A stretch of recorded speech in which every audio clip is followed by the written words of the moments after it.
Hello, and welcome back to the NASA Broom Cupboard for another edition of the Culture Wars, where myself and my legally distinct friend Kensington Bear attempt to work out just what the hell is wrong with some people.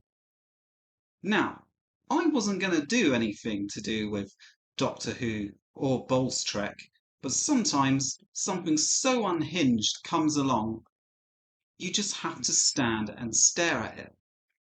So this is Bowlestrek review of recent Doctor Who episode, The 73 Yards. Now, without further ado, let's just get into it and take a peek into the mind of the world's angriest reviewer.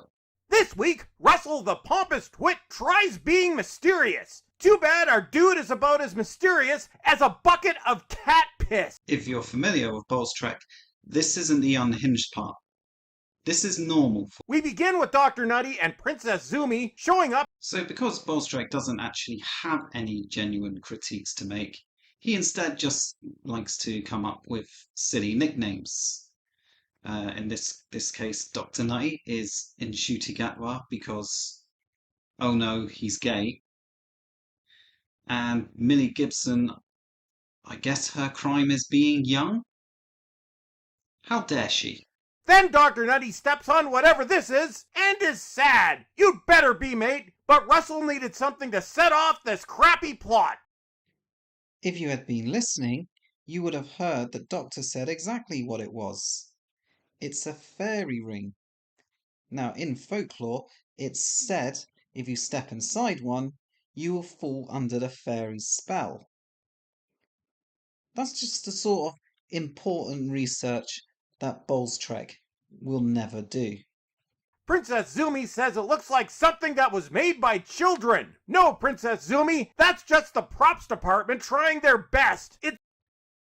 So for reference, Bowlestrek has previously blamed Doctor Who's poor production on diversity hires.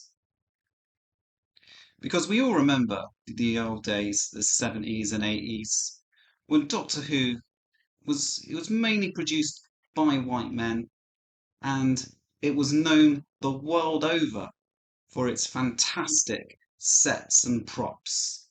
It seems Mad Jack is dead. Oh no! Mad Jack's gonna be pissed at you two. And then, praise the Lord, Dr. Nutty has left the episode. There you go. We found something Bowlestrek likes about this episode. Princess Zumi thinks Dr. Nutty has gone around the back of the TARDIS to take a pee. Sorry, Princess Zumi, Dr. Nutty does that kind of stuff in full view because there's no such thing as bad attention. Just some casual homophobia there. We see Mystery Lady, but maybe she's not a mystery. Did you think of that? Maybe she just wanted to come meet the people dressed as pumpkins. Oh no, bright colours. How will we ever survive? Princess Zumi starts throwing accusations at Mystery Lady and blames her for the disappearance of Dr. Nutty. That's a bit presumptuous, Princess Zumi. Maybe it was just the universe fulfilling the wishes of millions of former Doctor Who fans. Or it's because she only appeared at the same time that the Doctor disappeared. And Ruby can't approach her because she always moves a distance of, spoilers, 73 yards away from her. Now, I only bring this up because that's the sort of important plot detail that Bowlestrek doesn't give to his audience. Then this other lady shows up and gives Princess Zumi crap for looking like a pumpkin. This lady's a mystery too. Or is she? Oh dear. Who is she? Nobody cares! So this is the actress Susan Twist, who has appeared in every episode of the new series so far. And despite Russell T Davies saying there is no mystery around her, it just confirmed that there is a mystery around her. So clearly, there are fans who care. Then Mystery Lady number 2 talks to Mystery Lady number 1, and then Mystery Lady walks off screaming. Must have told her about the ratings. Now, I have covered this before, how TV ratings have changed significantly over the last 2 decades because viewing habits have changed. So now we see a lot more people watching things on catch-up services such as iPlayer. And that's particularly significant for this current season of Doctor Who, because now all the new episodes of Doctor Who are going up on BBC iPlayer at midnight the night before to coincide with the Disney Plus releases, and that's obviously going to affect the live TV viewing figures. Again, important context. Then Princess Zumi wants a room, but like a typical Zoomer, has no money. She then asks if she can pay with her phone, and the bar lady seems less than impressed. Life exists without your phone, Princess Zumi. Yes, Bowlestrek. She asked if she could pay with her phone, because it's the 21st century, and that's something you can do now.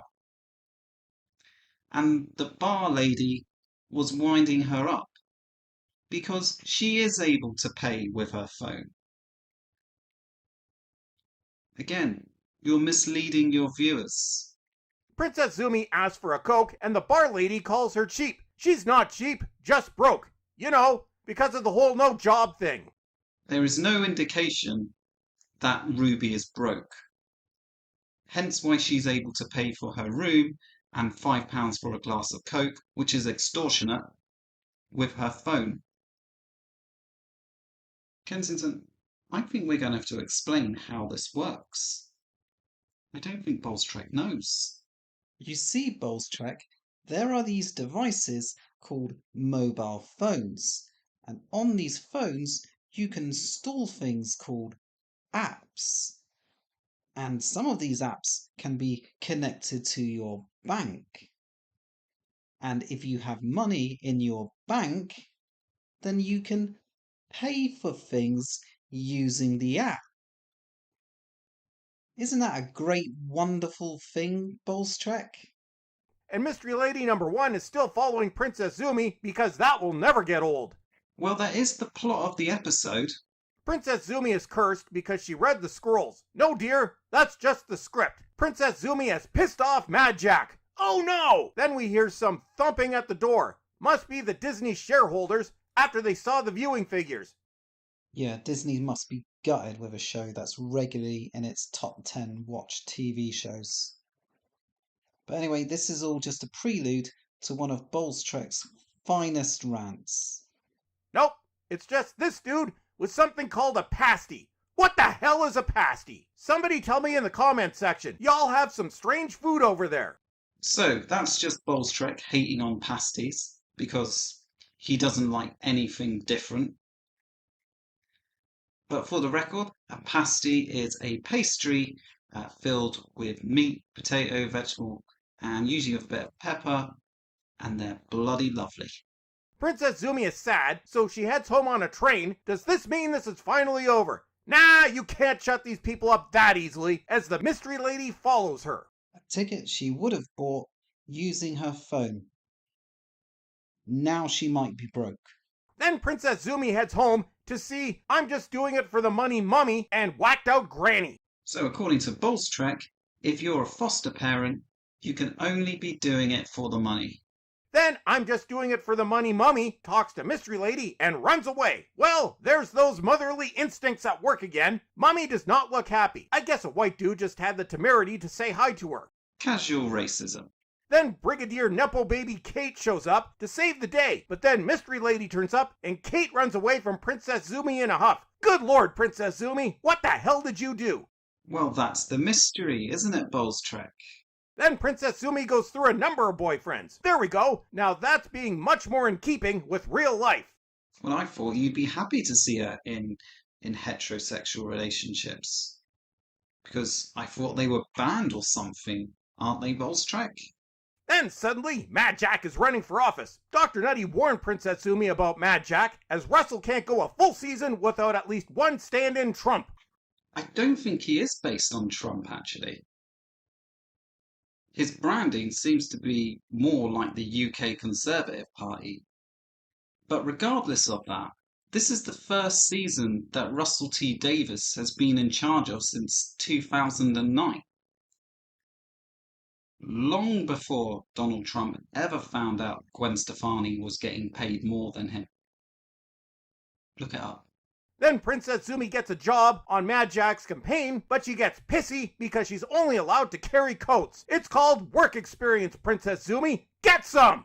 This is literally the line leading into that. Lying, Bowlestrek.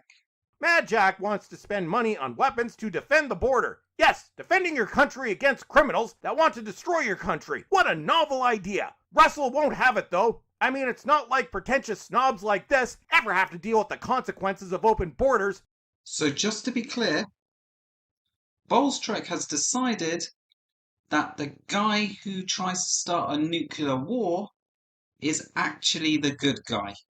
Then Princess Zumi has a bonding moment with other white girl about how terrible Stand-in Trump is. Stand-in Trump is leaving NATO and is getting the codes on Saturday. Oh dear, Russell, how's this going to turn out? It's a mystery, I tells ya. It's also implied that he's been sexually abusive towards her.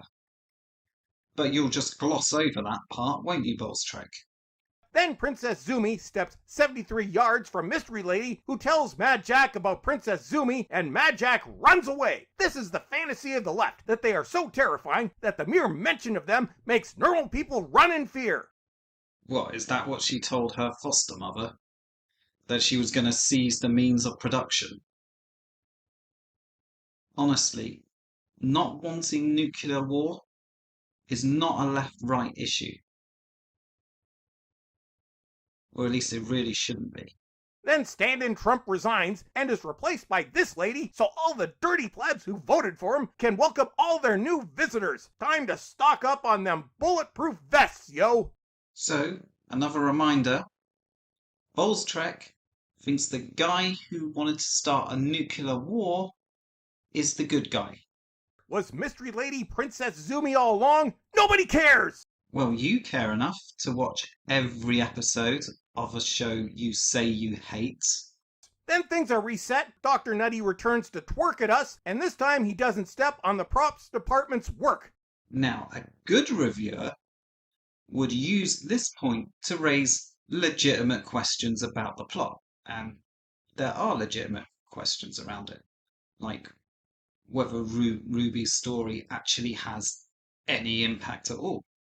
Because without the Doctor stepping inside the ring, none of it happens.